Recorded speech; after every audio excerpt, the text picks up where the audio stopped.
Hello, I'm Nan Simonsen. I am a nationally board certified health and wellness coach, and I'm excited about a synergistic occurrence. I am nearly 7 years, with a lifestyle medical practice. It was called Lifestyle Medical, with one of the founding members, Dr. Wayne Dysinger, of the College of Lifestyle Medicine. He was one of the founding members and their third president. So I was in the mix of,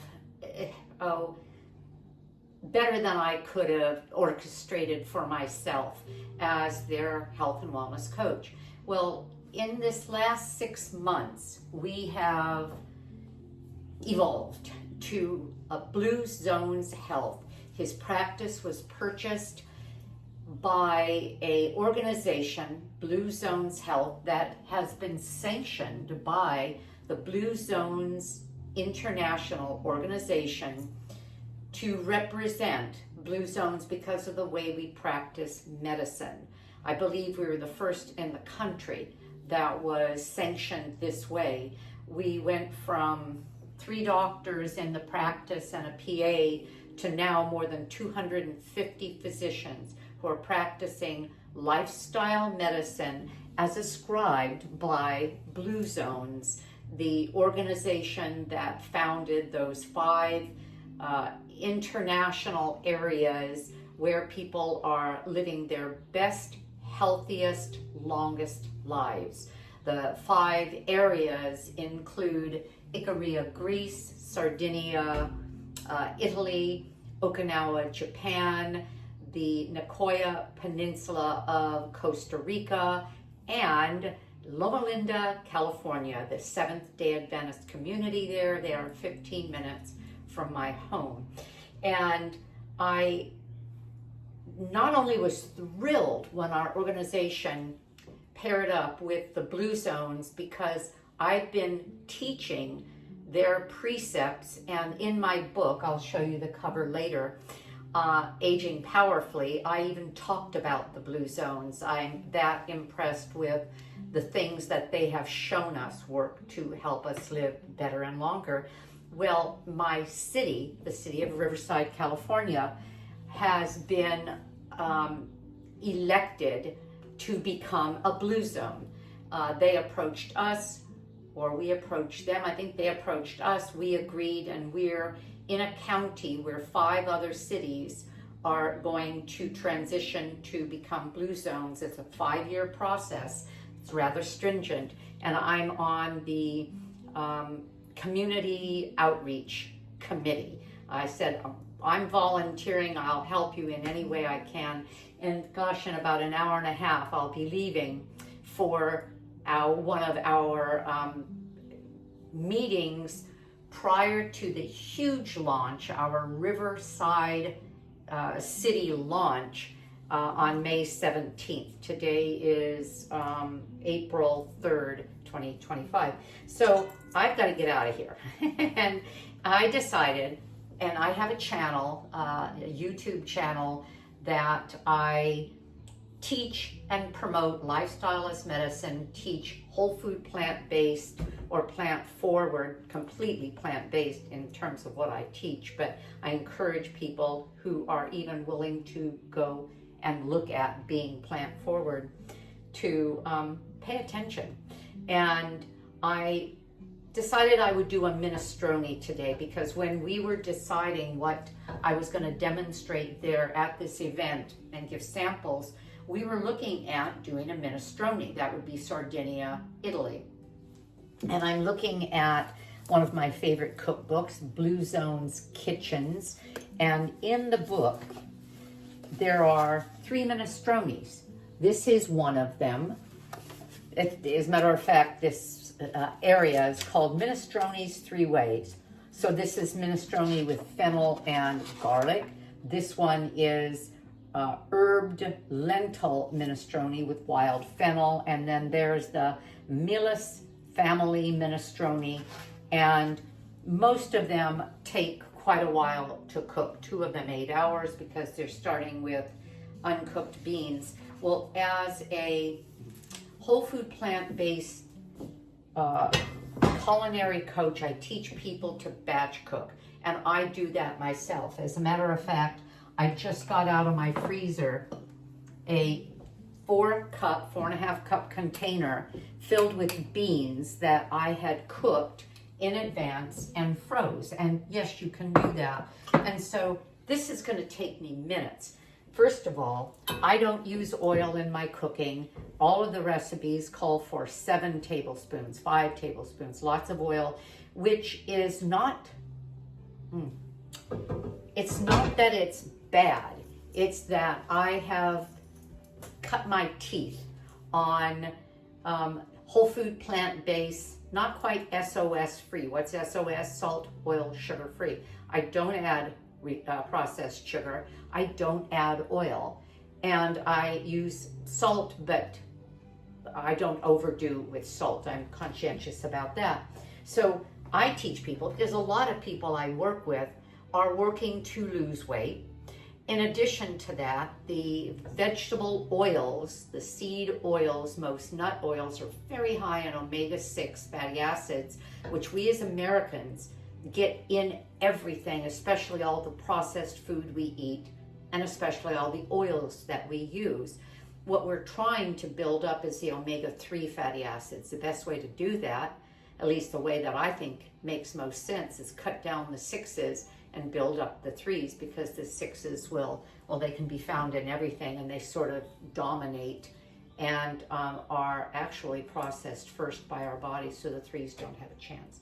So I am going to saute onions, but I'm just throwing them in a dry, hot pan. So this is a 8-quart stock pot, soup pot, and the onions are going to weep in here. If I were using leeks, I would immediately put in a little bit of broth.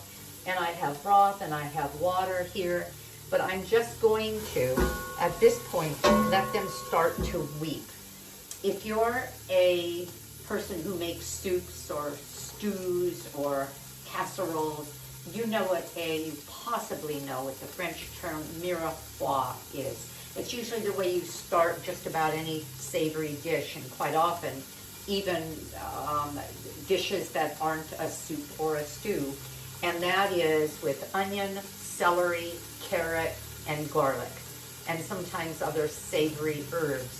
So I'm letting the onion weep first, because it's going to do that, because regular onion, as opposed to leeks or let's say shallots, have moisture in them. And why am I doing this? It caramelizes them a little bit, it softens them a little bit, and it takes out the slightly acrid, that almost sulfuric taste that alliums have. The other thing that I'm careful not to do is put in garlic right away, because if everything is browning and the garlic browns, it gets bitter. So I'll throw in garlic a little bit later.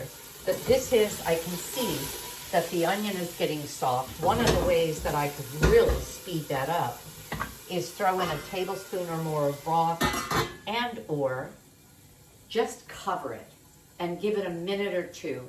And while it's doing that, I'm going to tell you what I'm putting in this minestrone, because this that you're seeing is not in any of those, in that book, in any of those 3 recipes, because I have a combination. First of all, I'm not using dry beans. I'm using the beans that have already been cooked and even frozen, so that I could make a big 8-quart Instapot of beans.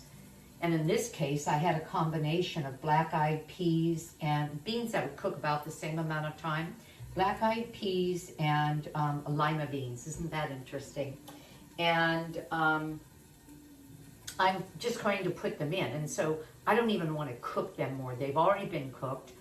They have been in the freezer, so they're really quite soft. They're going to feel beaten up if I try to cook them much longer than that. Now I'm just blending flavors and I'm cooking my vegetables. So having done this, see, they're even more moist. And this is all I need to do. If I wanted to give it more time, I would let them turn just slightly golden to again caramelize.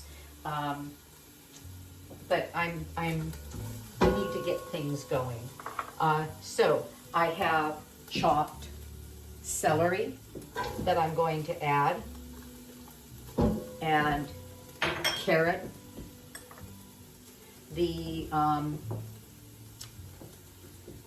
garlic will go in later when all of these have softened a little bit.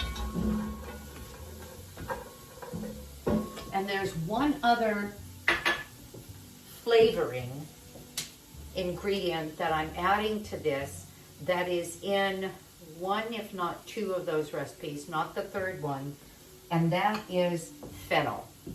You know what I'm going to do? Excuse me, and let me grab a bulb of fennel, because some of you may not be familiar with this. Okay.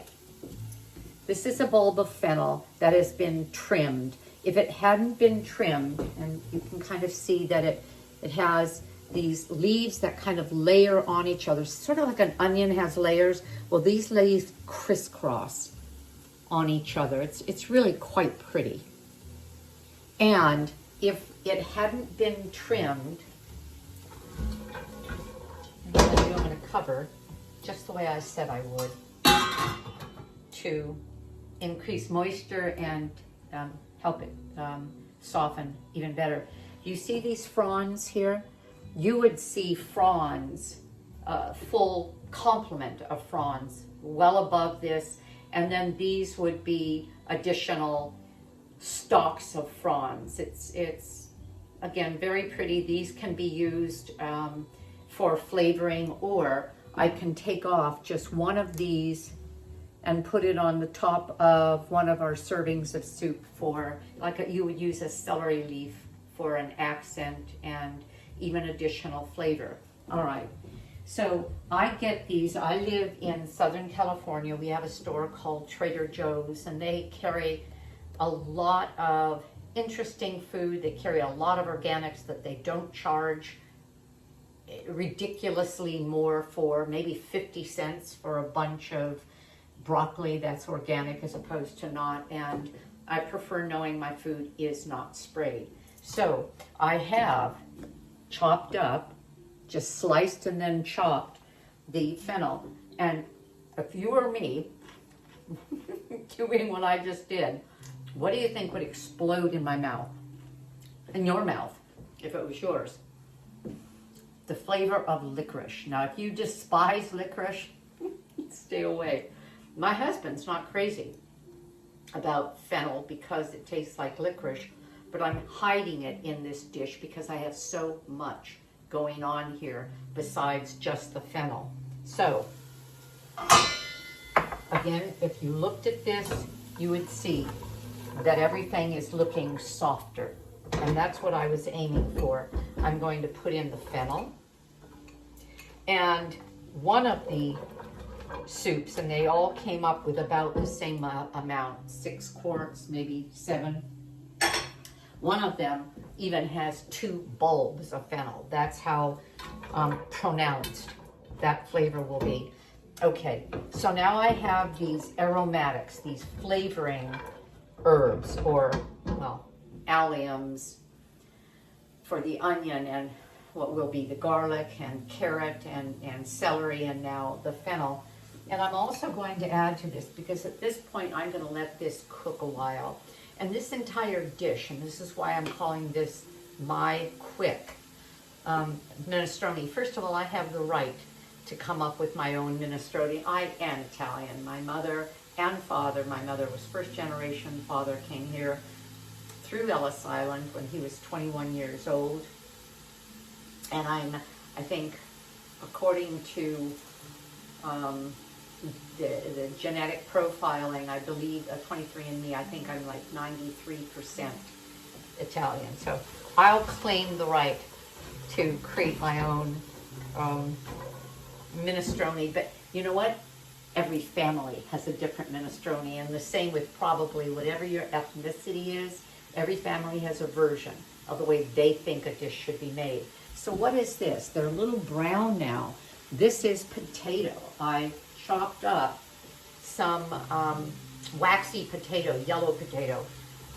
Every recipe had some potato in it, but some didn't define what kind of potato. Because this is a waxy potato, it's going to be a more firm cube or chunk of potato, as opposed to, let's say, a russet potato that which most people consider a baking potato. When that cooks in a broth, it tends to sort of break apart rather easily. All right, so I have all these vegetables. Do you see what a healthy dish this is? And I'm going to put in, now you haven't seen me put any herbs in here, and this is what's interesting. I probably will put about a teaspoon to a teaspoon and a half of Italian herbs. What is that? You get usually a little rosemary, some thyme. What else would you get? Rosemary, thyme. I don't know if they put sage in it. Oh, oregano, of course. Oregano, maybe marjoram, which is the same thing but just a little bit different. Basil, of course. But I didn't want to be that obvious. I'm going to do it without the herbs because they did. They consider all these flavorings that I've put in to be the flavor that enhances this soup.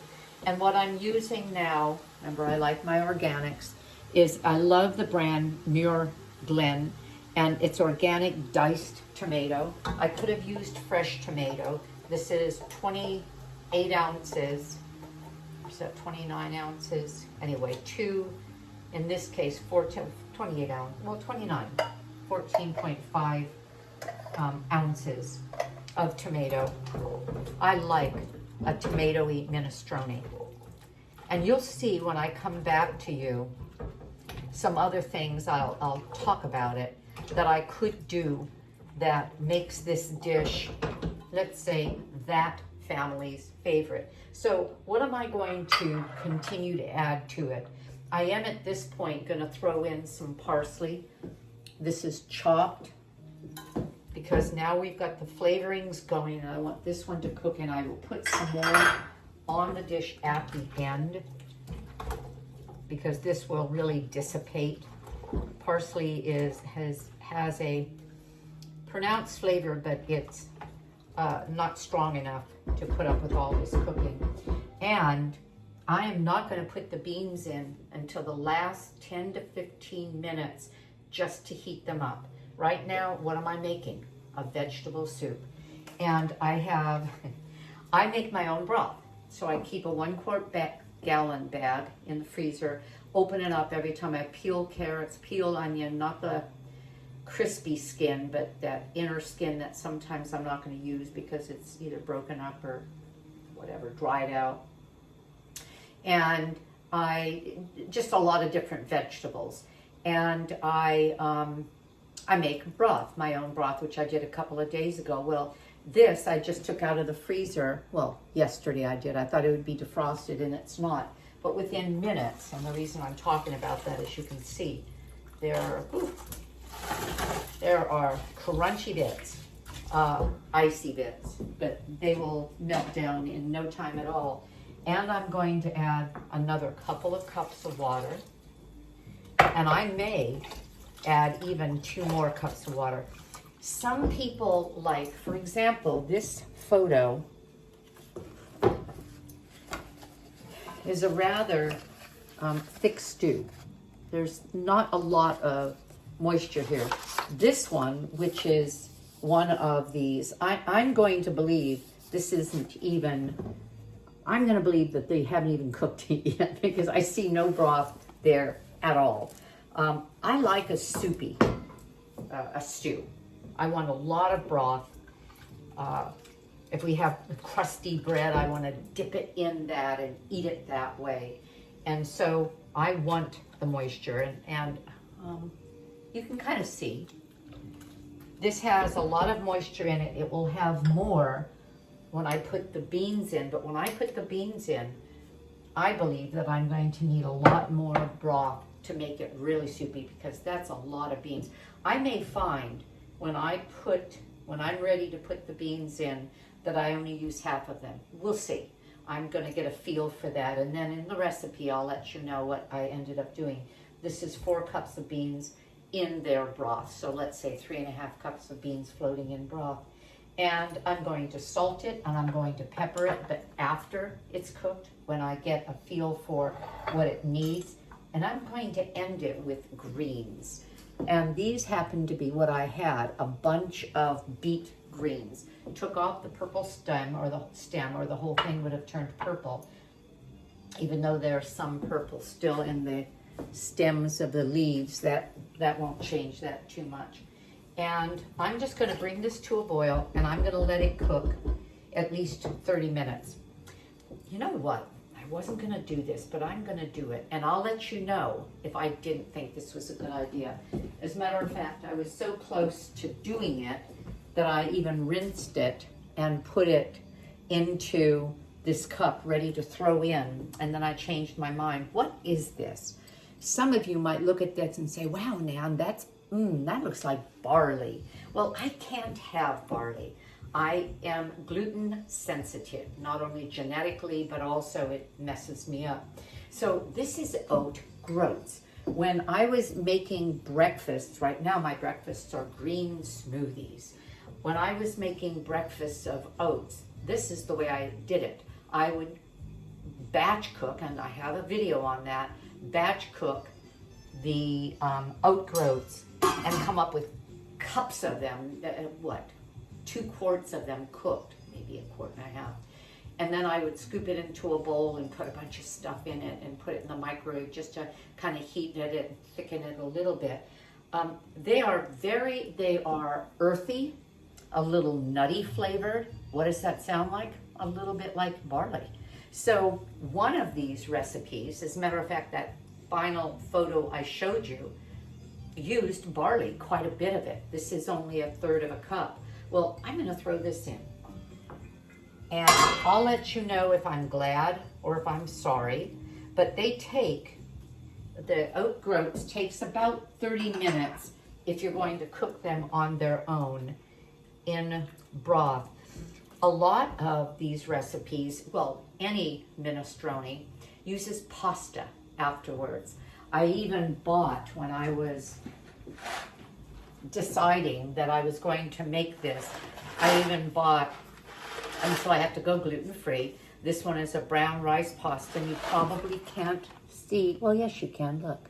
Those are the teeny little shells. I grew up as a kid eating Italian soups, and quite often they had the shells, the little teeny shells, and I haven't seen them. I see big shells, and there was just something about the fun of eating those shells because they held on to broth, because they're teeny little cups, and some of them turned the right way, would sort of explode in your mouth. So I may put that in, then I'll have to add a lot more broth, or I may not, I don't know. But this is all possibility for you, and what I'm making a point of here is that you can have, Italian or not, you too can have your own minestrone and decide what you're going to do with it flavor-wise. Before I put the cover back on, I am going to go and get my Italian seasoning. I do want some oregano in here and some thyme and some rosemary. I like that. I want to feel like I'm walking the fields of Sardinia. And then I'll get back to you and show you what things look like when we're finished. I hope you've enjoyed this so far, and I'll be back. Okay, I'm back. So I just wanted to show you where I am so far with this. It's been cooking about 20 minutes, which is long enough to create tender vegetables, a very fragrant broth. And I did put in the Italian seasonings. I'm going to put in the beans now. See, they're black-eyed peas. It's just what I had, a mixture in the freezer, and I wanted to use these. And I did put in 2 more cups of water. So now I'm up to 4 cups of broth and 4 cups of water. 8 cups of water with this mixture that I've shown you, and I'll have all of the, you know what? I'm putting it all in. Because as I look at this, it's just becoming a perfect consistency. Ooey, ooey. Okay. I'm going to stop cooking it. I'm leaving in, oh my gosh, 10 minutes. I'm not going to, well, you know what? Yes, I am. I'm going to stir in the beet greens, but I'm turning off the fire now. And this is going to sit and become even more flavorful. I'll come back. No, let me think about that. I'm leaving in 10 minutes. No, it can't come. It won't even come to a simmer if I turn it back on. I'll have to bring it back to a simmer when I get back. Simmer it at least 10 minutes. And then let it cool. Oh gosh, I hope I remember to tell you the coolest thing, that cool like in, ooh, with it, thing that I do when I'm trying to cool off. I'll make a note. When I'm trying to cool off a broth. If I don't, somebody comment and I will tell you in the comments. Can you see, ouch, ouch. Okay, can you see how pretty this is? Look. Oh, this is going to be wonderful. And then I want to tell you what I did. I was waxing poetic about the shell and pasta. The problem is, if I put it in now and we don't eat this, it becomes mush by the time we finally get around to eating it. I'm going to give some family members some of the soup because I won't freeze it again because the beans have already been frozen and they will have no texture. So I took this strainer, I laid it in here, and guess what I put in? The pasta, because it sat below the broth.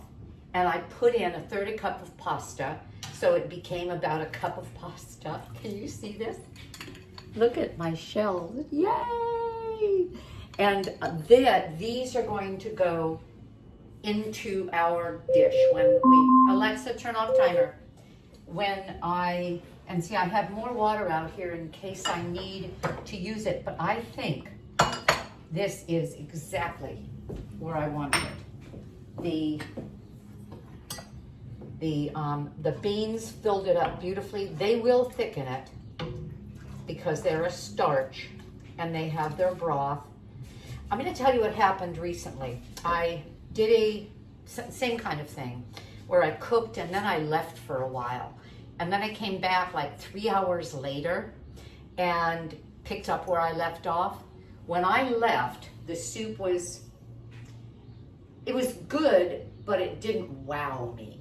When I came back, I was wowed. When I left, it seemed a little too sharp, a little too, it didn't have balance. When I came back, it had married, it had mellowed.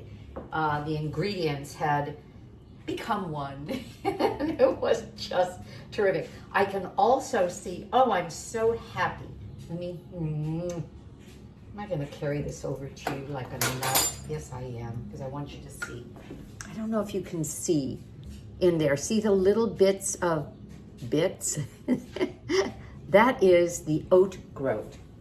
The oat groat swells to about 3 times its size. Remember, I only used 1/3 of a cup. And so I'm seeing, especially if I go down to the bottom, I'm seeing oat groats the way I would have seen barley if I had used barley.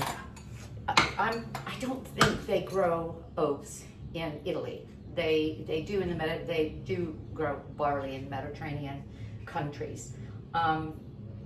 But yeah, this worked for those of us who leave gluten behind.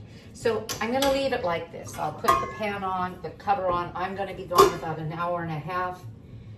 And I'll show you the plated soup, a photo of the plated soup at the end of the video. And I think that's that. I'm looking for my little clicker. I don't know. There it is. Okay, be back to you. Well, if I don't see you again this way, look for the photo of this soup plated because we'll be ready to eat. I even, to make this really Mediterranean, I even have artichoke hearts to start the meal when I get home. And then we'll have this soup, and I have a sourdough bread. My husband is so lucky. Even though sourdough has a lot of the gluten digested for it in the fermentation process, I don't trust it, but he gets that. Okay, bye-bye. Oh, and by the way, this is my book, Aging Powerfully. Wrote it to celebrate turning 70. I stand by it at 74, and I think I'll stand by it at 84, 94. Who knows, maybe 104. Have a great day. I know I'm going to. Subscribe, give me a thumbs up, tell people, share, and this is where good things happen. Bye-bye. Well, I wanted to come back and show you this because this soup is so pretty. I just got back from my meeting. I'm so excited about where our city is going as a blue zone and the pride we're going to take in our community getting healthier and healthier. With restaurants even being Blue Zone certified with menus that we can use. And we have our first one in a ribbon cutting. It's just gonna be so much fun. Look at this. I'm stirring as I show you the oat groats fill in beautifully. We have the beans that have cooked at least 10, 15 minutes. We have the beet greens, and I threw in some, well, chopped kale. And I'm going to plate it and remind you that I cooked the pasta. It blew up from 1/3 of a cup to well over a cup. And I'll show you how I'm going to serve it. We are about to eat. Okay. Oh, this is, and I was right, because I tasted it before I went. It was good, but when I tasted it, having come back, everything blended. And let me put this, you can't see, hold on. Move this out of the way. I'm gonna put this pan down because I put my plate on the skillet grate. It'll break. Okay, and then I'm gonna spoon on some pasta. Oh, I'm so excited. And I'll put some parsley on top. And look what we're having for dinner. And as I told you, we have our sourdough bread. We have the artichokes that I cooked in the Instapot and then just let sit to wait. And I heard this from Dr. Furman, and I'm doing it now. He slices them in half. He slices them before he cooks them. I sliced them after because I wasn't sure I was going to do it. I scooped out the almost inedible choke, even though that, well, the leaves closest to the choke can be almost inedible because quite often they have a lot of spikes in them, even though the bottom end you can chew up a little bit. But when you get to the choke, the fuzz, I just took a knife, well, it's inedible. I took a knife and right along the edge, I cut it, scraped it all out, let me take it right out. So I have these two, oh, they're in the microwave warming, these two beautiful halves. And we have a dip. I'm using Dr. Goldner's, my favorite dip of hers for the salad dressing. My husband is using a dill dip. It's vegan. And we have this, as we're gonna have the artichokes first. They've been warmed, you just heard that. And then we're having our great soup and the sourdough bread. And oh, what I didn't tell you is that I squeezed over the soup a little bit of lemon. It's always a good idea with a bean soup, and even when you use greens, to get some citrus in there, some vitamin C, also just to add a little bit of spark. Oh, this was the part I told you I was going to tell you about, and that's another reason I'm back. And that is, and here's my book, Aging Powerfully. I think I mentioned that to you. Now, this is, you see these all over, even Trader Joe's is selling them now. It's a sill pack. You can't do this with like a Ziploc freezer bag. Filled with water to about 3/4 full, and then when it freezes, of course, it expands, and now it's maybe it was 2/3 full, and now it's 3/4. This is a block of ice. What I'm going to do, because it's, gosh, 6 o'clock. We usually eat. We like to eat at 6 and be done by 6:30, 6:45, or even 5:30 eating. But now I have a pot of hot soup, and I want this to be in the refrigerator before I go to bed in 3 hours. 6, 7, 8, 9, maybe 4 hours. I go to bed at 10. Anyway, I will put this in there. Silicone is heat resistance. You can even bake in silicone muffin pans. I will put this in the soup. I'm gonna wait until I serve him his and we maybe have seconds, but I'll put this in and it's going to chill the soup very well. It melts on the inside, but of course there's no leaking through. There's no transfer of fluids. And I'll move it around to get its cold spots all over. And I've been able to refrigerate soup just a few hours after I've heated it to a boil using this. So I just thought I'd tell you about that and let you go. Again, I hope you're having a great day. I know I have had a great day. They even gave me as an extra bonus the Blue Zones project apron, because I said, I hope you're making aprons. I'm doing a demonstration at our kickoff on a couple of recipes, and they said, we've got an apron. They let me take one home. It's the color of this blue, which is my soul color, that rich royal blue. So the whole thing is quite exciting, and that's it from me. Continue subscribing. I want to see you again. Bye-bye.